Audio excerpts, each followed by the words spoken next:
Buenas tardes, doctor y compañeros. Este grupo está conformado por John Acero, Indira Quije, Robert Arteaga, Ana Bedón, Víctor Crespo, Sebastián Valle, Jocelyn Vela, Cristian Yataco y quien les habla, Stephanie Loaiza.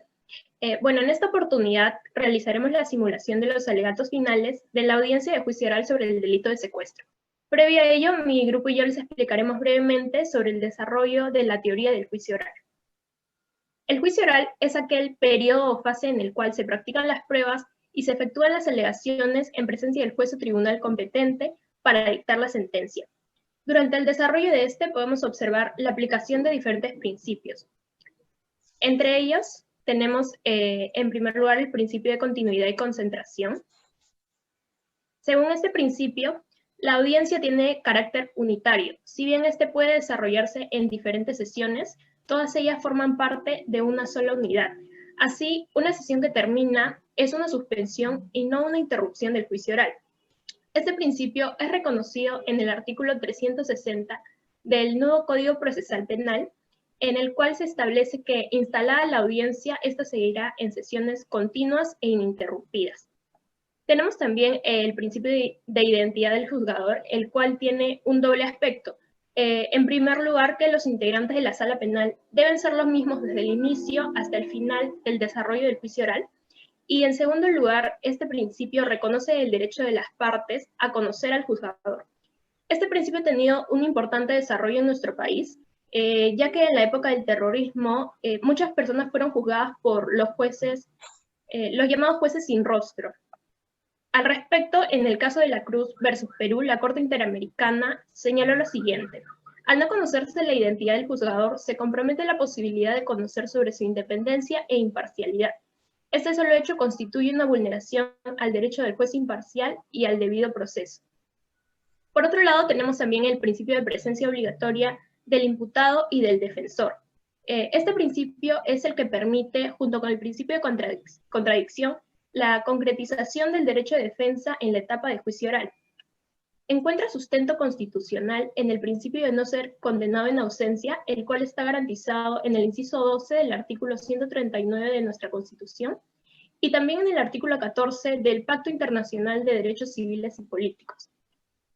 Siguiente, por favor.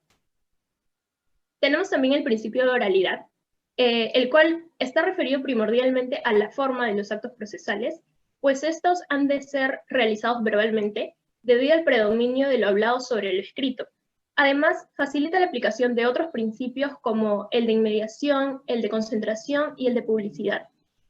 Por último, les comentaré sobre el principio de contradicción en la actuación probatoria. Este principio consiste en el recíproco control de la actividad procesal y la oposición de argumentos entre las partes sobre las diversas cuestiones introducidas en el proceso. Como bien señala la doctora Mercedes Caballero García, toda afirmación debe ser objeto de contradicción. En consecuencia, toda prueba que se presente en el proceso debe ser también de conocimiento de la parte contraria, quien debe gozar de la oportunidad procesal de conocerla y discutirla. Gracias.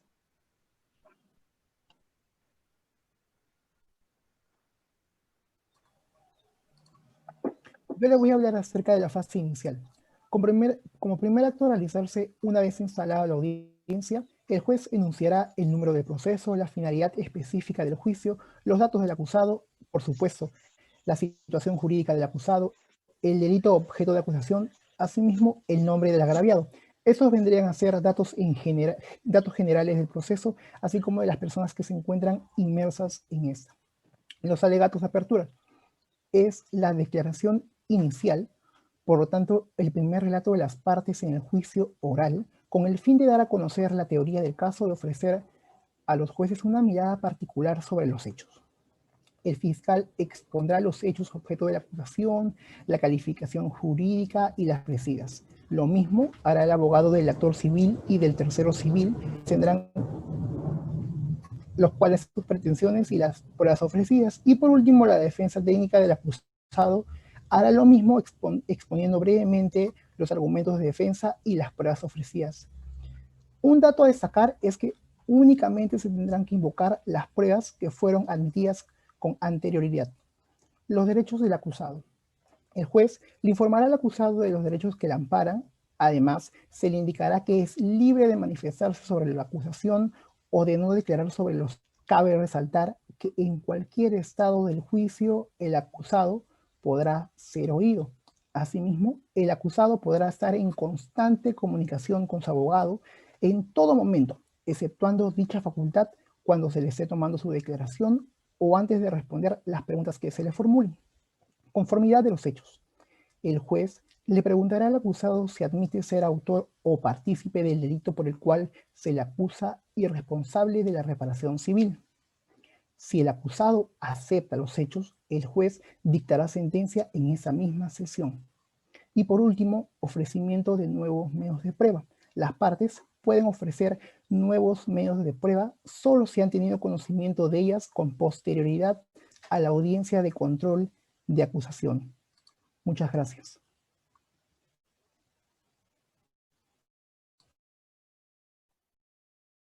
A continuación les voy a hablar sobre la fase probatoria. El doctor José Neira menciona que se va a realizar sobre la base de una acusación que le corresponde al Ministerio Público sustentar. Esta va a ser bajo el principio de contradicción en la actuación probatoria. Ella va a ser la etapa estelar porque en ella se va a producir la prueba y definir la controversia jurídica. Las teorías del caso en disputa van a converger, siendo estas dos tesis que se van a enfrentar serán absueltas mediante la convicción que va a otorgar la sentencia. Siguiente, por favor. En el artículo 375 se va a establecer el orden y modalidad del debate probatorio, que puede ser que el examen del acusado, la actuación de los medios de prueba admitidos y la oralización de los medios probatorios. Luego también se va a presentar la declaración del acusado. Siguiente, por favor, que va a estar en el artículo 376 y 377, donde si el interrogado acepta, se va a ceñir a una serie de reglas. Primero, que el acusado aportará libre y oralmente relatos, aclaraciones y explicaciones sobre su caso. 2, que el interrogatorio se va a orientar a aclarar las circunstancias del caso y demás elementos necesarios para establecer una mediación de la pena y reparación civil.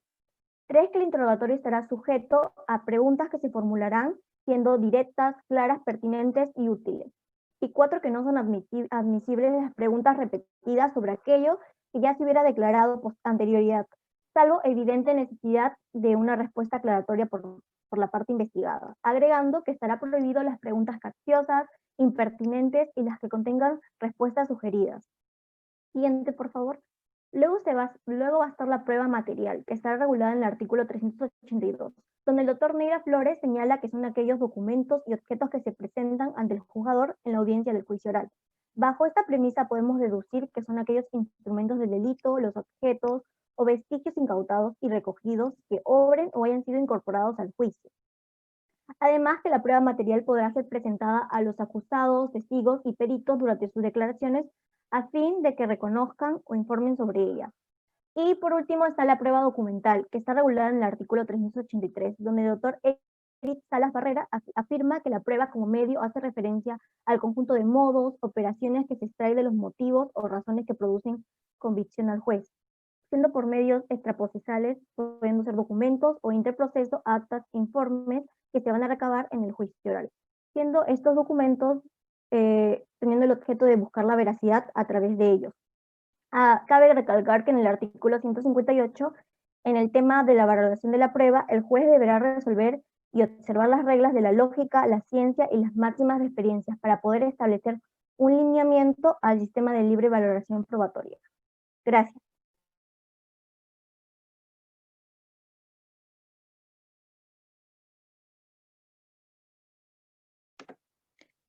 Buenos días, yo le voy a explicar sobre la fase decisoria del juicio oral. Como primero tenemos a los alegatos finales, luego a la deliberación y luego a la sentencia. En los alegatos finales, el autor Armando Antonio Serrano nos explica que los alegatos finales son aquella expresión oral que se realiza en el marco de la discusión final entre las partes que han intervenido en el desarrollo de una vista pública, por medio de la cual cada una de las partes expone las razones de carácter legal, fáctico y de carácter probatorio que le sirven de fundamento para pedirle al tribunal que resuelva satisfaciendo sus pretensiones. En el artículo 386 del nuevo Código Procesal Penal explica cuál va a ser el orden de esta discusión final. Como primero tenemos a la exposición oral del fiscal, que se encuentra regulado en el artículo 387 del nuevo Código Procesal Penal. Luego tenemos a los alegatos orales de los abogados del actor civil y del tercero civil, que se encuentran regulados tanto en el artículo 388 y 389 del nuevo Código Procesal Penal. Luego tenemos al alegato oral del abogado defensor del acusado, que se encuentra regulado en el artículo 390 del nuevo Código Procesal Penal. Y por último tenemos a la autodefensa del acusado, regulada en el artículo 391 del nuevo Código Procesal Penal. Luego tenemos a la deliberación. Nuestro actor Víctor Enríquez Sumerinde, en su libro Deliberación, el fallo y la redacción de la sentencia en el Código Procesal Penal de 2004, explica y señala qué se entiende por deliberación, que es aquella tarea del juzgador a realizar. La etapa de la deliberación resulta ser ardua, debiendo culminar con la adopción de un fallo, entendido como la parte dispositiva de la sentencia. Entonces podemos definir a la deliberación como aquel proceso de una discusión privada de los jueces de un tribunal para tomar la decisión y por último dictar una sentencia. Esto además se encuentra regulado en el artículo 392 del nuevo Código Procesal Penal. Y por último tenemos a la sentencia. La sentencia lo podemos definir como aquella resolución judicial definitiva dictada por un juez o un tribunal que pone fin al juicio o caso sometido a su conocimiento y cierra definitivamente su actuación en el mismo. Asimismo, en el nuevo Código Procesal Penal divide dos tipos de sentencia.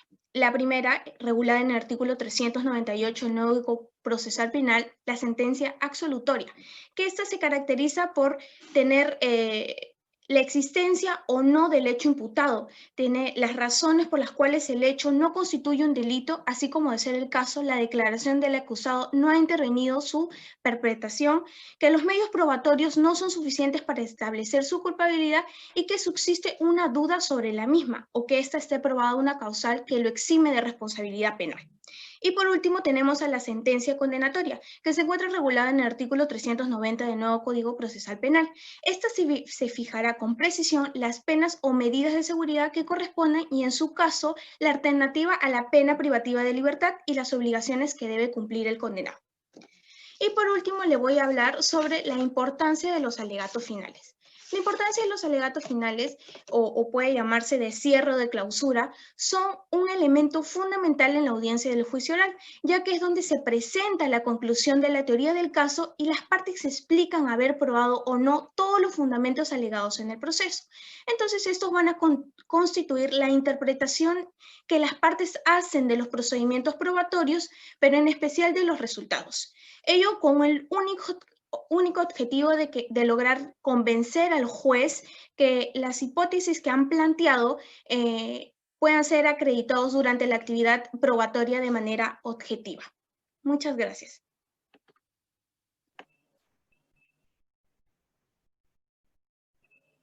Bien, a continuación relataré la versión de los hechos de la parte agraviada para así tener una mejor noción de lo ocurrido en el presente caso. El 1 de septiembre del 2010, la ciudadana chilena llega bajo una propuesta de trabajo a la ciudad de Tacna. Sin embargo, cuando llega al terminal, dos sujetos la recogen y la llevan al domicilio del imputado Álvaro Álvarez, en donde le quitan su carnet de identidad y le dicen que está secuestrada por el envío de droga a Chile, y que no la soltarán hasta que la droga sea pagada, es decir, se encontraba en calidad de prenda humana. Durante este periodo, la chilena tenía disponibilidad de movimiento solo dentro de la casa, mas no podía salir de la misma. En dicho domicilio no solo se encontraban los imputados, sino también llegaban de visita los hijos y amigos de estos, quienes creían que ella era solo una invitada. Ante la captura de los socios de los imputados en el país de Chile, quienes cayeron con la droga, la vida de la chilena peligraba, por lo que empezó a lanzar cuartillas por encima del muro de la casa. Uno de ellos fue recogido por una persona natural, quien lo llevó a la comisaría del sector para posteriormente realizar el allanamiento el 15 de septiembre del 2010, en donde efectivamente encontraron a la chilena en el domicilio y a los 3 imputados que la mantenían secuestrada. Ahora procederemos a iniciar la simulación de juicio oral en la fase de alegatos finales.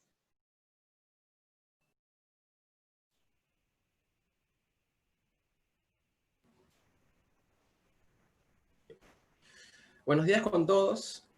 Siendo las 11 horas con 18 minutos del día sábado 7 de noviembre del año 2020, damos inicio a la audiencia de juicio oral programada para el día de hoy bajo el expediente 0001-2020, seguido contra Álvaro Álvarez, Julio Arias y José Luis Chávez en la calidad de autores por el presunto delito de secuestro en agravio de Estrella Soledad. Preside esta audiencia quien les habla, Cristian Yataco Chuchón, siendo miembro también del presente juzgado penal colegiado de Tacna, el doctor Juan Aguilar y la doctora Sofía Díaz. Esta audiencia viene siendo registrada en audio y video conforme lo establece el artículo 361, inciso 2 del nuevo Código Procesal Penal. Vamos a proceder a registrar o a acreditar a las partes correspondientes. Por favor, señor fiscal. Buenos días, señor juez, defensa técnica y público en general. Por el Ministerio Público, John William Acero Juli, fiscal provincial de la Fiscalía Penal de Tacna, cuyos demás datos ya han sido consignados en demás audiencias anteriores. Ya, muchas gracias. Por favor, procedas a acreditar a los abogados de la defensa del acusado.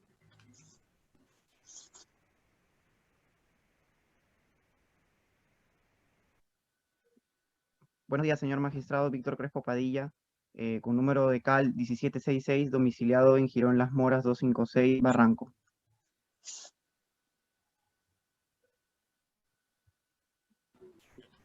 Ya, muchas gracias. El siguiente abogado que va a defender frente a la reparación civil.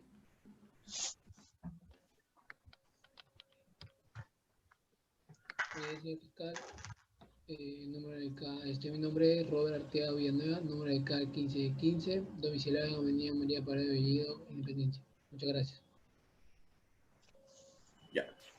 Ya, muchas gracias. Estando las partes presentes, se declara válidamente instaurada la audiencia conforme al estado del mismo. En sesión anterior se había concluido la etapa probatoria, de modo que ahora corresponde que las partes expresen sus conclusiones finales o también alegatos finales. Señor fiscal, sírvase a presentar sus alegatos. Muchas gracias, señor juez. Al término de esta etapa de juicio, nos encontramos ya en momento de realizar los alegatos finales y a manera de poder simplificar los hechos que ya hemos realizado en el juicio, inicia esta fiscalía indicando lo siguiente. El delito que se le atribuye a los procesados, Álvaro Álvarez, Julio Arias y José Luis Chávez, está previsto en el artículo 152 del Código Penal, que en forma expresa señala lo siguiente. Será reprimido con pena privativa de libertad no menos de 20 ni mayor de 30 años el que, sin derecho, motivo ni facultad justificada, priva a otro la libertad personal, cualquiera sea el móvil, el propósito, la modalidad o circunstancia, o tiempo que el agraviado sufra la privación o restricción de su libertad. La pena será no menor de 30 años cuando se abusa, corrompe, trata con crueldad o pone en peligro la vida o salud del agraviado. Se pretexta enfermedad mental inexistente en el agraviado. El agraviado es funcionario, servidor público o representante diplomático. El agraviado es secuestrado por sus actividades en el sector privado.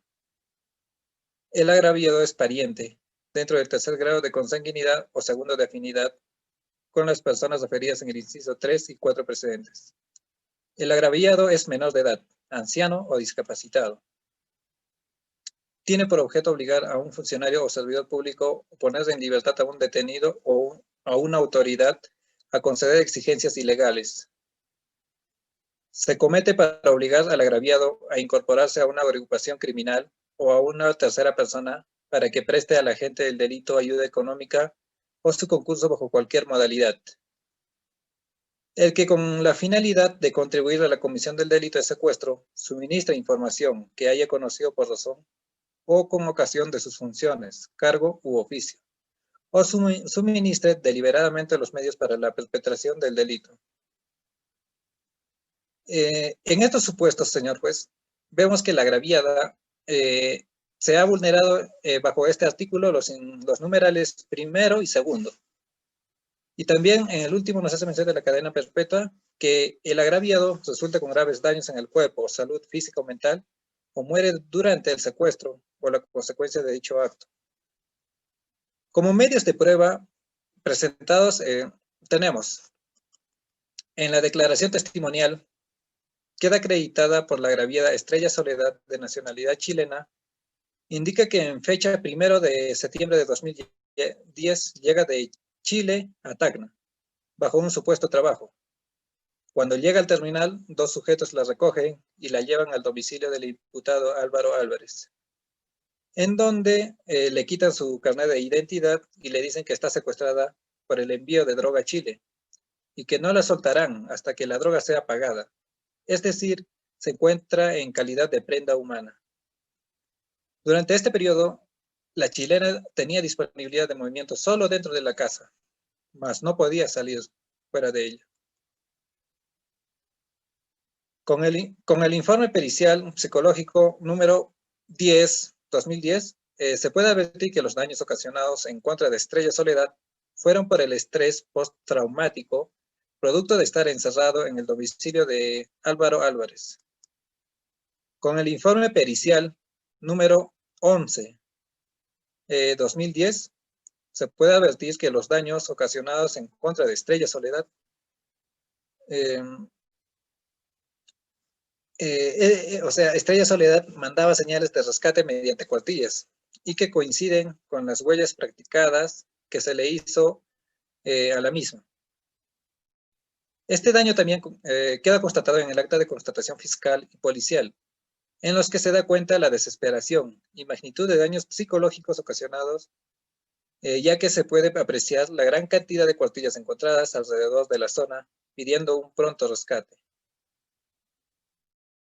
También, señor juez, hago mención a lo señalado por Jacobs, quien indica lo siguiente: la coautoría concurre cuando, según el plan de intervinientes, se distribuyen las aportaciones necesarias para la ejecución y que es menester señalar al respecto que la coautoría importa la realización conjunta de un delito por varias personas que colaboren dolosamente, que a su vez exige a sus autores la prestación de tareas por su nivel de integración actual criminal, necesarias para la comisión del delito.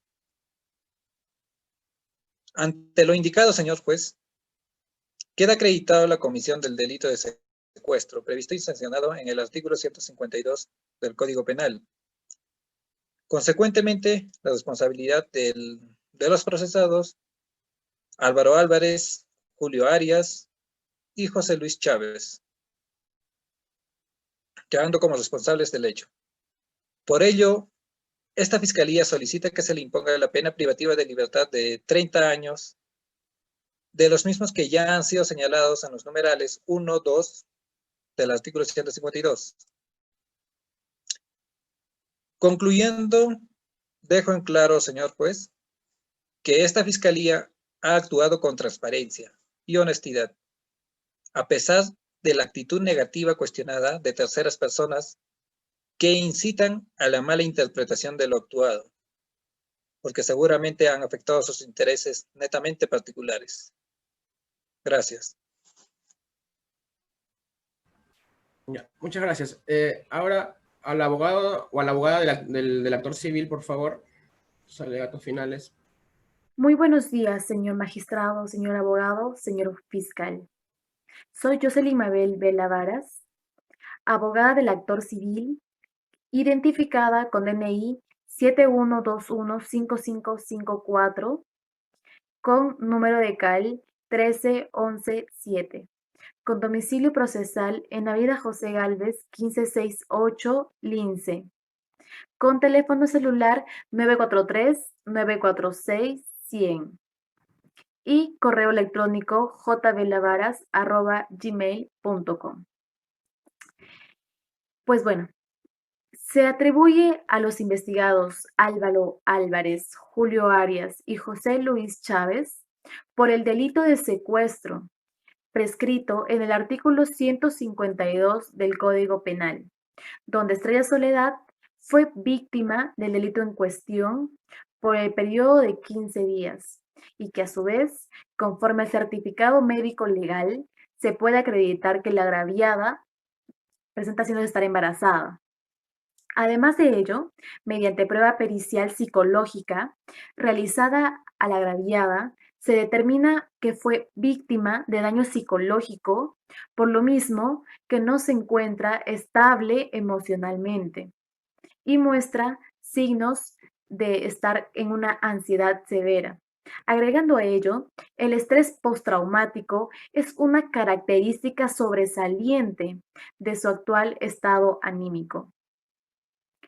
De conformidad con lo normado por el capítulo 2 del título 4 del libro segundo del Código Penal, como consecuencia de una denuncia y de conformidad con el artículo 93 del mismo cuerpo jurídico, se establece que la reparación comprende de la restitución del bien, o si no es posible, el pago de su valor y la indemnización por los daños y perjuicios. Es por ello que se solicita el pago de la reparación civil por la suma de 20.000 soles para cuestionar los daños ocasionados, ya que existe un daño moral en el lapso del tiempo que la ciudadana chilena que estaba aquí en Perú, que estuvo secuestrada. Es así como termina mi participación.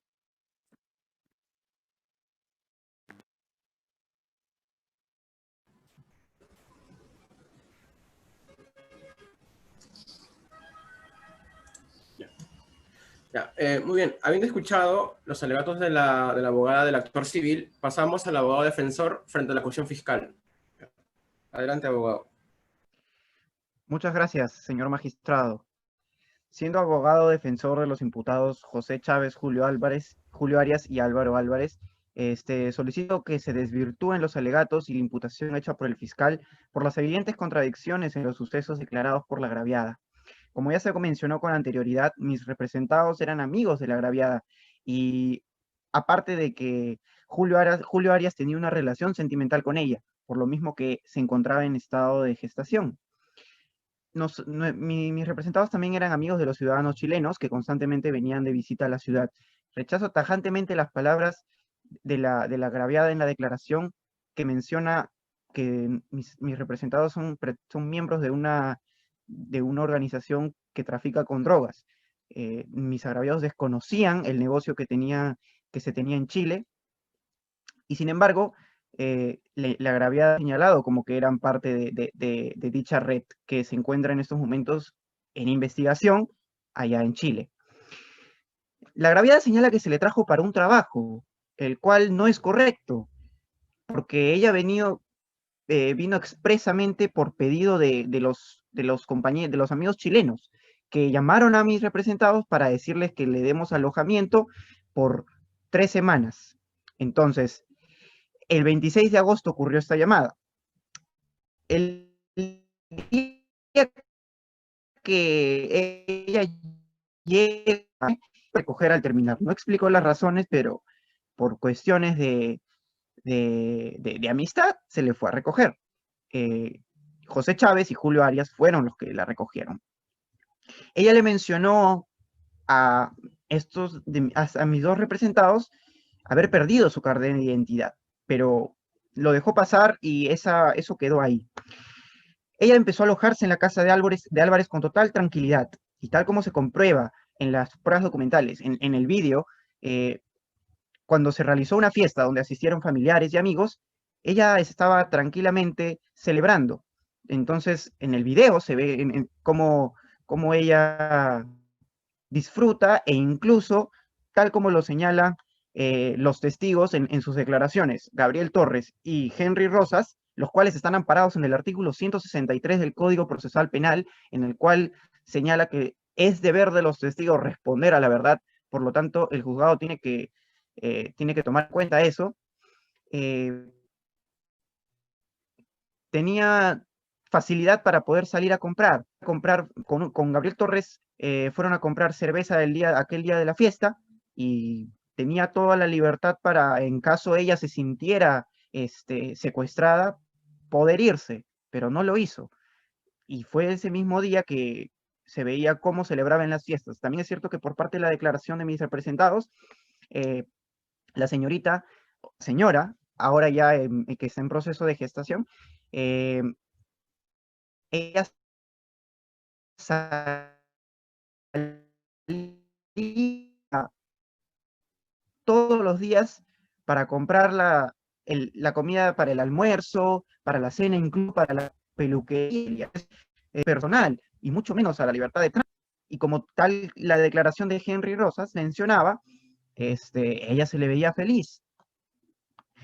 Pero la actitud de la señorita cambia el 11 de septiembre, cuando la agraviada se entera que en Chile se detuvo a los chilenos, para la redundancia, amigos de ella, y que también eran amigos de mis representados, pero como vuelvo a señalar, desconocían de la relación o vínculo que tenían con la droga estos ciudadanos chilenos. Entonces, es realmente resaltable darnos cuenta de aquel cambio de conducta que se tenía antes del 11 de septiembre y después del 11 de septiembre, que es el día en donde se entera de aquel encierro, ¿no? En base a esto, es que la prueba psicológica señala así que presenta signos de ansiedad y que se sentía desconsolada.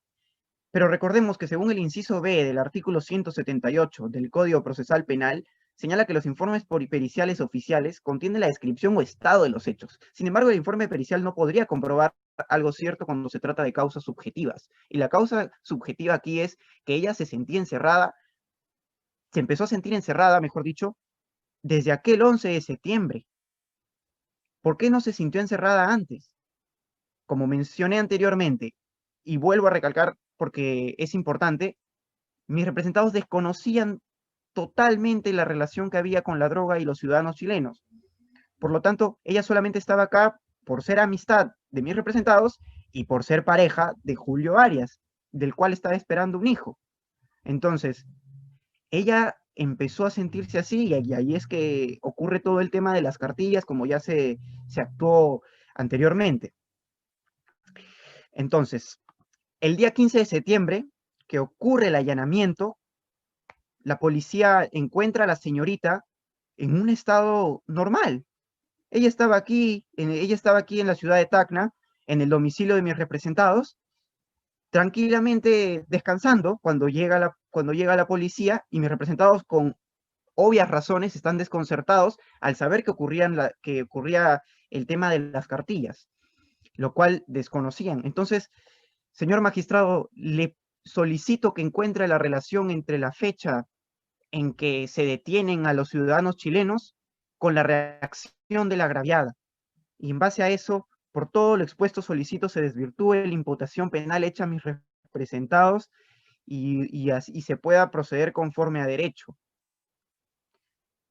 Como punto final, el informe médico legal que consta la gestación y que iba a constar la gestación, solo muestra eso, el estado de gestación. No encuentra algún signo de lesión o algo como para que se haya podido también señalar o siquiera conjeturar que ha habido algún tipo de privación de la libertad por parte de mis representados. Es por eso que solicito la desvirtuación de las imputaciones hechas. Muchas gracias, señor magistrado. Ya. Muy bien, habiendo escuchado los alegatos finales del abogado defensor frente a la acusación fiscal, pasamos a darle la palabra al abogado defensor frente a la reparación civil. Muchas gracias, señor magistrado.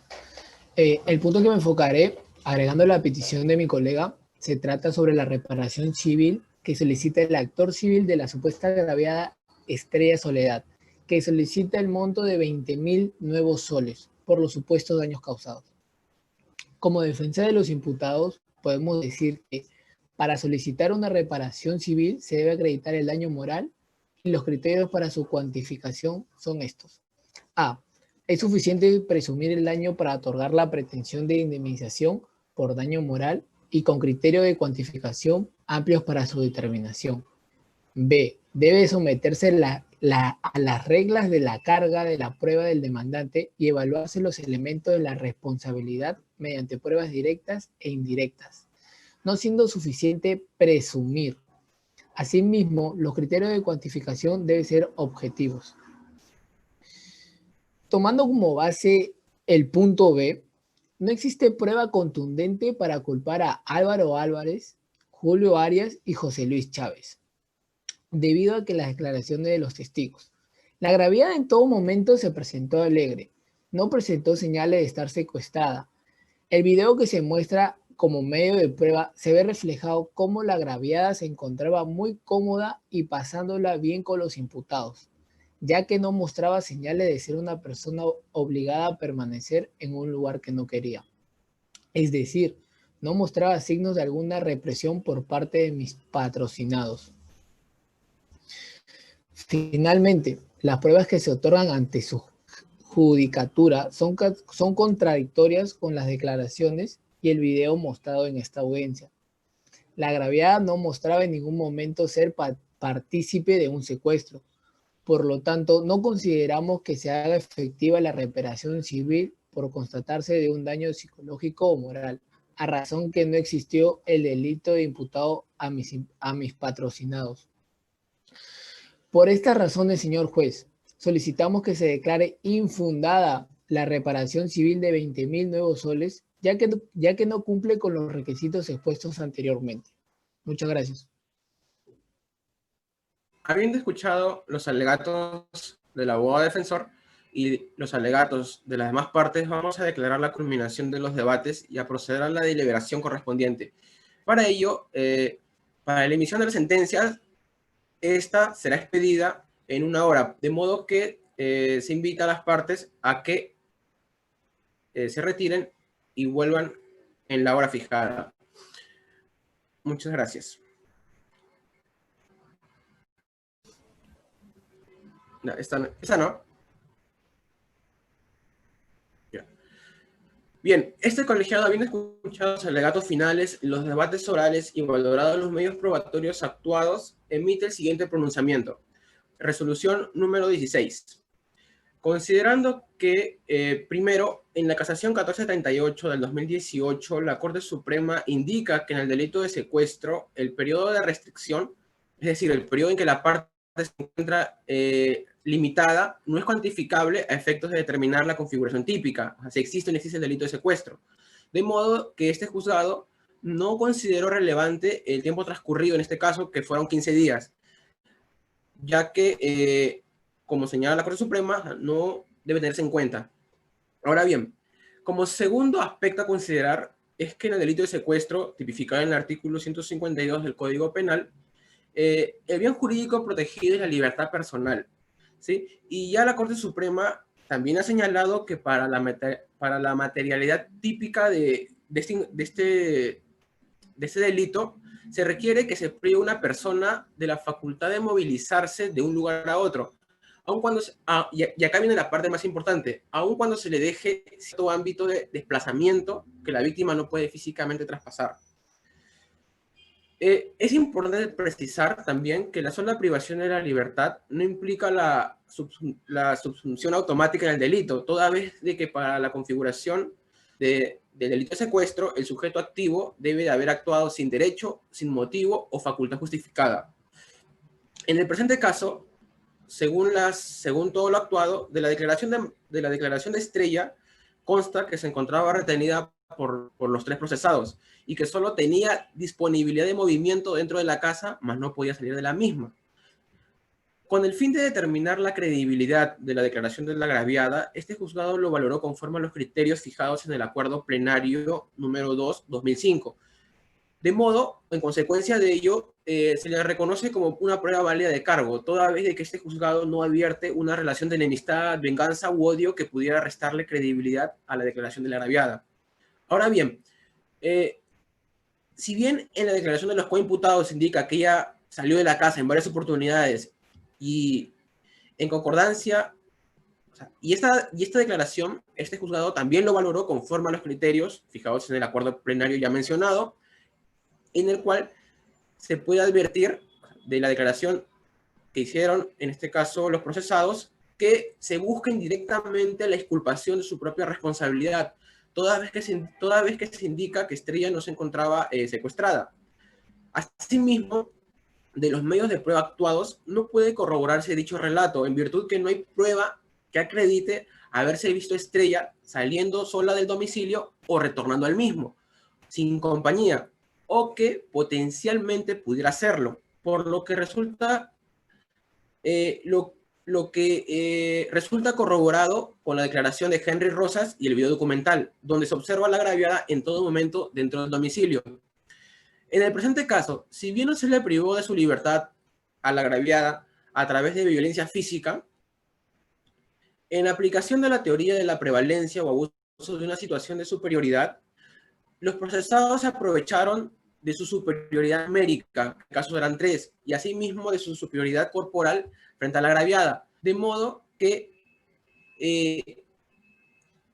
asimismo también el que Estrella se encontrara en un país desconocido en un país desconocido, de modo que